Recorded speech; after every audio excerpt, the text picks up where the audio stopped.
Assalamualaikum warahmatullahi wabarakatuh. Halo teman-teman semua, berjumpa lagi di channel Galeri RNSW.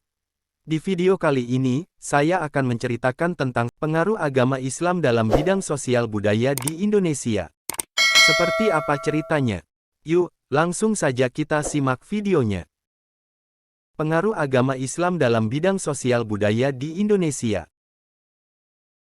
Indonesia adalah negara yang memiliki keberagaman budaya yang sangat kaya dan salah satu kebudayaan yang kuat di Indonesia adalah kebudayaan Islam. Proses masuknya kebudayaan Islam ke Indonesia dimulai pada abad ke-7 melalui jalur perdagangan dan kemudian menyebar melalui berbagai jalur seperti perkawinan, pendidikan, dan dakwah. Sebelum masuknya agama Islam di Indonesia, masyarakat saat itu menganut kepercayaan animisme dan dinamisme. Masyarakat pada zaman dahulu lebih erat dengan suatu peraturan adat yang menjadi suatu kebudayaan dan ciri khas di suatu lingkungan masyarakat. Salah satu dampak dari penyebaran Islam di Indonesia adalah terbentuknya adat istiadat yang bercampur dengan nilai-nilai Islam. Pengaruh Islam dalam bidang sosial budaya Indonesia dapat dilihat dalam berbagai aspek kehidupan, seperti upacara adat dan perilaku sosial. Islam membawa konsep-konsep baru tentang moralitas, etika, dan tata cara hidup yang berbeda dari kebudayaan asli Indonesia. Salah satu contoh perubahan yang terjadi dalam bidang sosial sejak masuknya Islam setelah masa Hindu-Buddha adalah hilangnya penggolongan masyarakat berdasarkan kasta. Masuknya Islam ke Indonesia membuat sistem kasta yang ada di masyarakat tidak diterapkan lagi.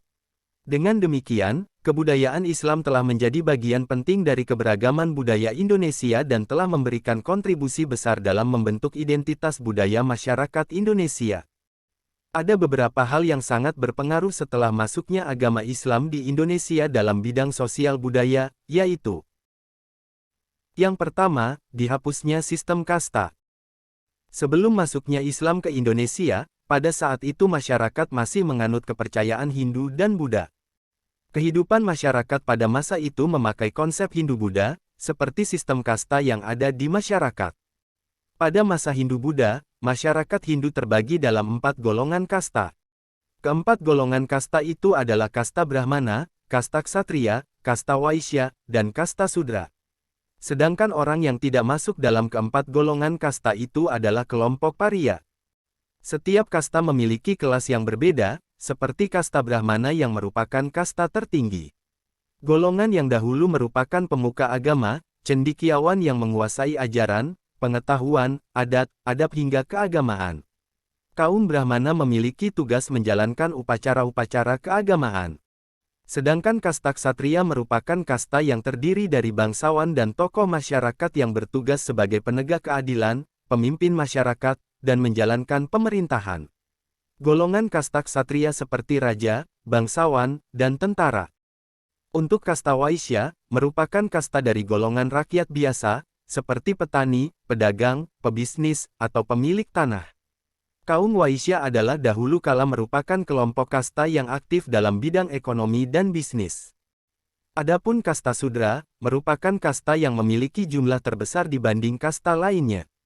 Kaum Sudra umumnya memiliki profesi yang berkaitan dengan kegiatan fisik dan bakat ketekunannya. Kaum ini berasal dari golongan hamba sahaya dan para budak.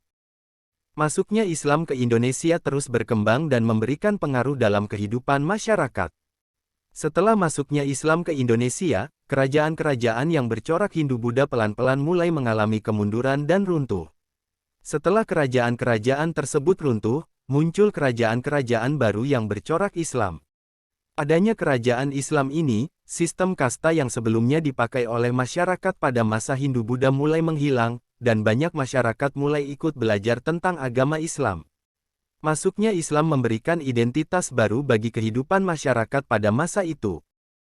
Dalam bidang sosial kebudayaan Islam, setelah masuknya Islam di Indonesia, sudah tidak ada lagi aturan kasta, sehingga masyarakat memiliki derajat atau status yang sama. Dengan begitu, tidak ada masyarakat yang bisa memperlakukan rakyat lainnya dengan semena-mena hanya karena orang itu memiliki kasta lebih rendah darinya. Meski demikian, dalam perkembangannya sistem kasta tidak bisa dikatakan hilang sepenuhnya, karena raja tetap memiliki kedudukan yang lebih tinggi dibandingkan rakyat. Tetapi itu tidak ada hubungannya dengan kasta, melainkan lebih kepada perkembangan sistem feodalisme. Islam yang berkembang pesat menjadikan agama mayoritas masyarakat di Indonesia. Adapun proses Islamisasi dilakukan dengan berbagai cara, seperti perkawinan dengan penduduk setempat, perdagangan, atau pendidikan. Dengan cara itu, terbentuk komunitas-komunitas masyarakat Muslim. Komunitas-komunitas itu kemudian berkembang dan membuat masyarakat tertarik dengan ajaran Islam. Ajaran Islam pun dianggap telah membebaskan mereka dari belenggu sistem kasta. Yang kedua, upacara tradisi adat Islam. Upacara tradisi adat Islam juga berpengaruh terhadap kebudayaan di Indonesia.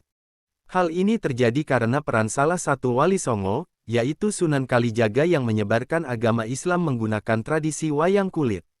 Selain tradisi wayang kulit yang menceritakan kisah-kisah berkaitan dengan agama, ada juga beberapa perubahan dalam upacara adat.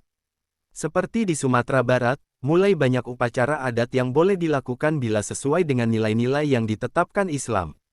Sedangkan di Jawa, terdapat upacara adat yang dipadukan dengan dakwah Islam, seperti Grebeg Maulud. Grebeg Maulud merupakan salah satu tradisi adat masyarakat Yogyakarta dan Solo yang diselenggarakan tiap tahun. Grebeg Maulud diadakan untuk memperingati hari kelahiran dan peninggalan ajaran-ajaran Nabi Muhammad. Grebeg Maulud memiliki arti sebagai wujud syukur dari keraton atas berkah kemakmuran yang dapat dinikmati bersama masyarakat. Selain dari keraton, grebeg juga dilakukan oleh pemerintahan lokal dan masyarakat pedesaan. Grebeg menjadi acara terakhir dalam perayaan tahunan sekaten.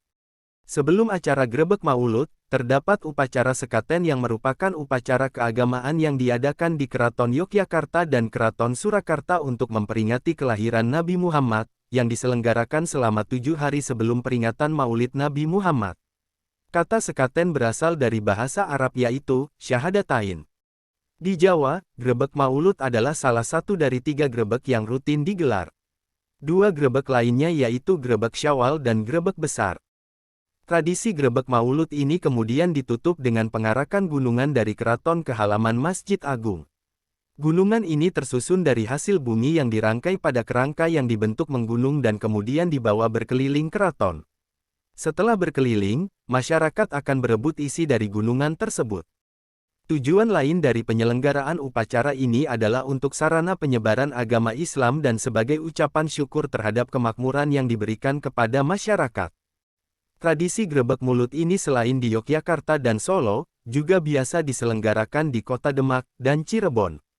Tradisi memperingati hari lahirnya Nabi Muhammad di daerah Jawa Barat disebut dengan acara Muludan. Selain upacara adat Maulud, di sebagian daerah lain di Jawa juga terdapat upacara adat dengan latar belakang paham-paham tertentu dalam Islam. Upacara adat itu disebut dengan kenduri atau kenduren. Tradisi ini telah menjadi tradisi turun-temurun yang dilakukan sejak zaman Wali Songo menyebarkan Islam. Pada masa Wali Songo, tradisi kenduren ini terus dilestarikan dan berkembang di masyarakat, karena sudah disesuaikan dengan ajaran agama Islam. Acara kenduri ini diawali dengan berdoa bersama, tahlil, atau yasinan, yang kemudian ditutup dengan makan bersama dan pembagian berkat yang berupa bingkisan makanan kepada masyarakat sekitar sebagai bentuk sedekah. Dalam tradisi masyarakat Jawa, kenduri atau kenduren ini terdapat beberapa macam, yakni selapanan, wetonan, puputan, sabanan, likuran, badan, ujar, mitoni, kepaten, syukuran, angsumdahar, dan sebagainya. Hingga sekarang, tradisi kenduren ini masih banyak dilakukan oleh berbagai elemen atau lingkup masyarakat, terutama masyarakat di daerah pedesaan. Selain sebagai perwujudan syukur dan bentuk pengharapan kepada Tuhan Yang Maha Kuasa atas hajat dan harapan, tradisi kenduri juga memiliki nilai sosial positif di tengah masyarakat. Adanya ritual kenduri dapat menjadi mekanisme sosial untuk menyambung tali silaturahmi dan kerukunan antar warga masyarakat. Yang ketiga, pemberian nama anak.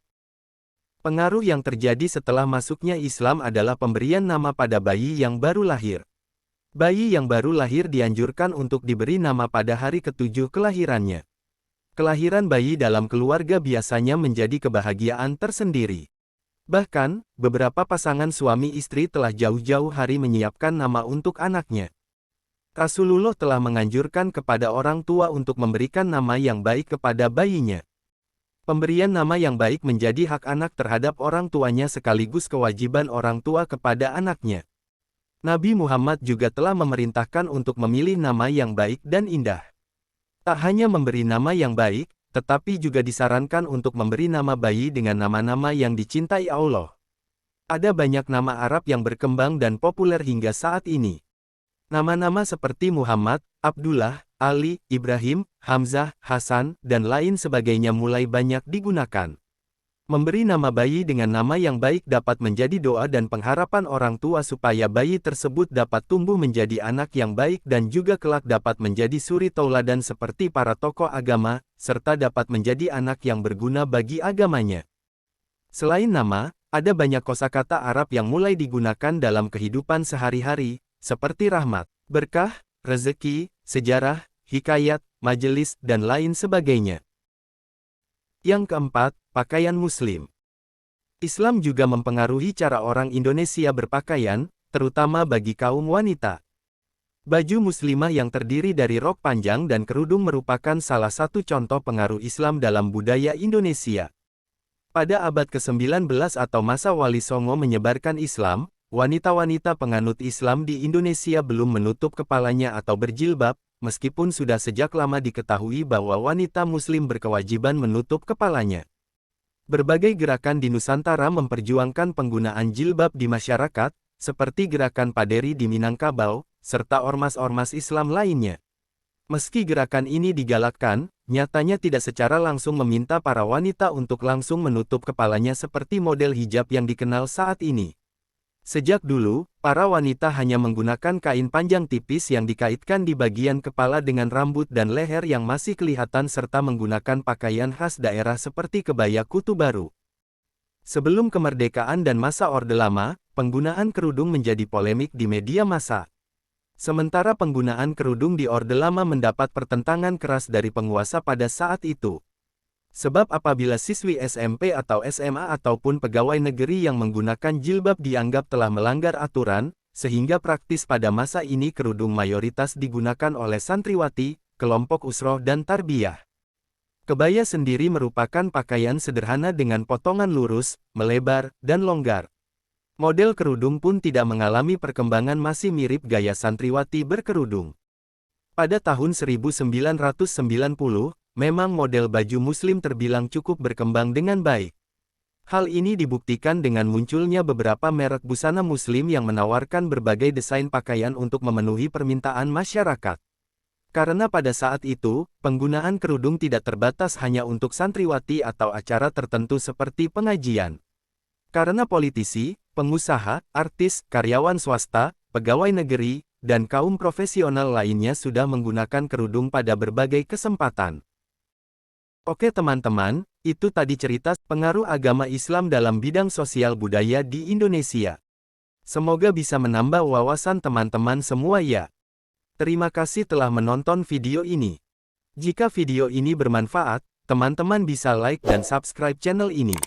Sampai jumpa di video selanjutnya. Wassalamualaikum warahmatullahi wabarakatuh.